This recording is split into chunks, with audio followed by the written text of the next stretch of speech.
Even the buzzing heart of Manhattan has now gone quiet.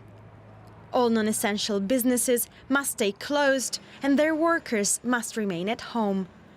It's part of a stringent set of rules coming into force as New York scrambles to contain its surge of coronavirus infections. Under pressure from state governors, President Donald Trump has now pledged to send help to the states worst affected by the outbreak, including New York. In addition to large quantities of supplies, I've also directed FEMA to supply the following: 4 large federal medical stations with 1,000 beds for New York, 8 large federal medical stations with 2,000 beds for California, and 3 large federal medical stations and 4 small federal medical stations with 1,000 beds for the state of Washington. The U.S. economy is also reeling from the virus.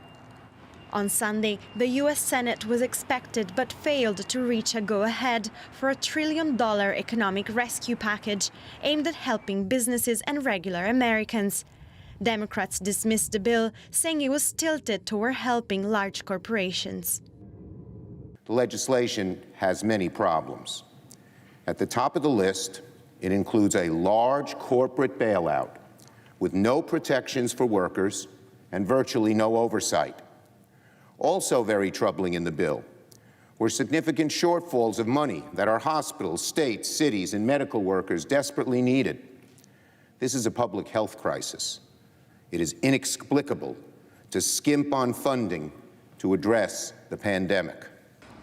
With the Senate set to vote on the emergency bill again on Monday, authorities in New York urge the peak of the contagion is yet to come and warn of stricter measures if citizens fail to comply. The U.S. Senate has failed to pass an emergency aid bill, putting markets around the world on edge. Shares in Shanghai and Hong Kong lost around 4% each. Markets in Singapore are currently down 8%, while India's main index collapsed, losing over 12%.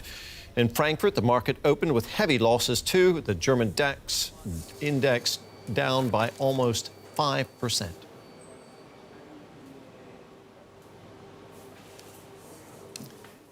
And for a look at the markets in Europe, let's go now over to our correspondent in Frankfurt, Chelsea Delaney. Chelsea, the U.S. Senate is not yet signing off on a rescue package for the world's largest economy. How are investors in Europe reacting?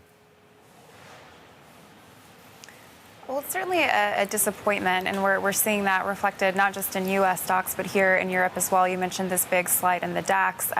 Investors had hoped that this would really fly through Congress quite quickly, but it remains quite divided. Republicans and Democrats can't seem to find common ground on this. Democrats think this is much too focused on giving liquidity and help to big businesses, and they want more focus on helping out workers. The question now is, of course, how quickly they can come to an agreement. The Republicans have said they want to have another vote today. Democrats have said that they could propose their own bill, which would really lengthen the amount of time this could take to pass.